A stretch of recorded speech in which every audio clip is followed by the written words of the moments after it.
नमस्कार, श्री स्वामी समर्थ. स्वागत आहे आपलं आपल्या हरिप्रिया युट्यूब चॅनलवर. आजचा आपला हा व्हिडिओ गुरुपुष्यामृत योगानिमित्त आहे.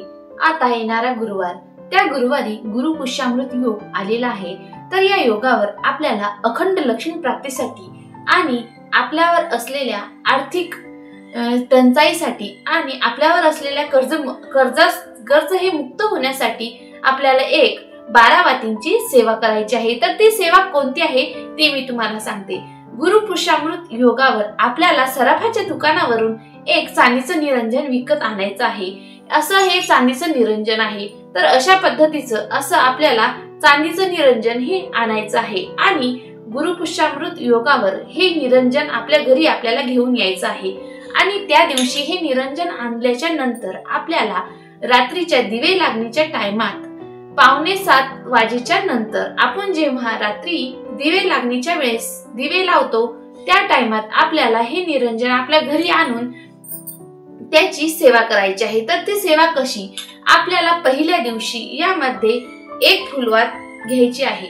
12 वातीची सेवा ती तर कशी मी तुम्हाला सांगते. आपल्याला पहिल्या दिवशी या निरंजनामध्ये एक फुलवात लावायची आहे, त्यामध्ये तूप घालायचं आहे आणि अगोदर आपल्याला ते निरंजन प्रज्वलित करण्या अगोदर आपल्या हातामध्ये पाणी घेऊन थोडेसे तांदूळ घेऊन हळदी कुंकूला टाकून आपल्याला संकल्प सोडायचा आहे. तर तो कसा?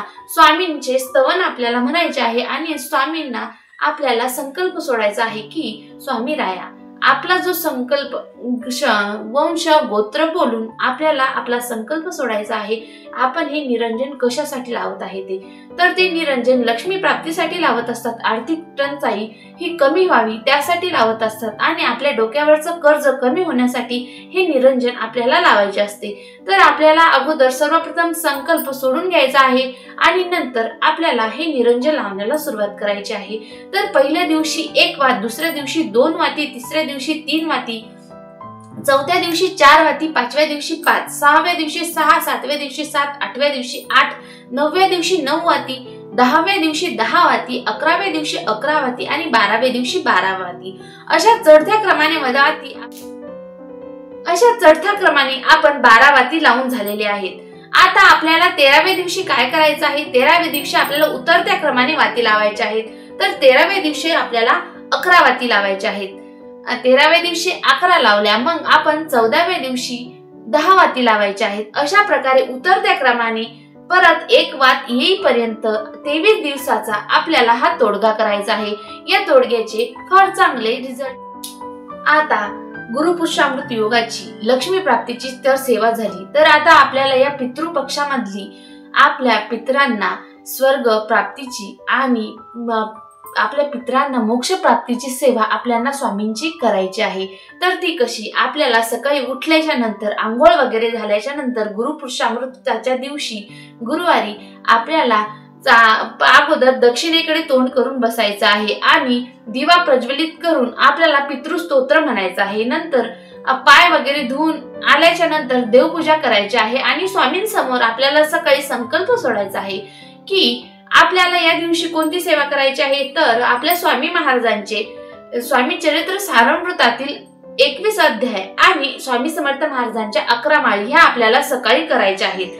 तर त्यासाठी आपण त्या सेवेचा संकल्प स्वामी महाराजांपुढे सोडायचा आहे की स्वामी महाराज, मी माझ्या पितृदेवतेच्या, आपले भरपूर पितृ असतात आणि पितृदोष आपल्याला आईकडचाही लागत असतो आणि वडिलांकड आणि आपल्या घरच्यांकडचाही लागत असतो.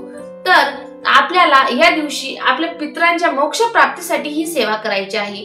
तर स्वामी महाराजांना संकल्पयुक्त आपल्याला ही सेवा करायची आहे की स्वामी महाराज, आजची जी पितृसेवा आहे ती माझ्या पितरांसाठी, त्यांना मोक्ष प्राप्तीसाठी आणि त्यांना स्वर्गलोक प्राप्त होण्यासाठी मी ही सेवा करत आहे.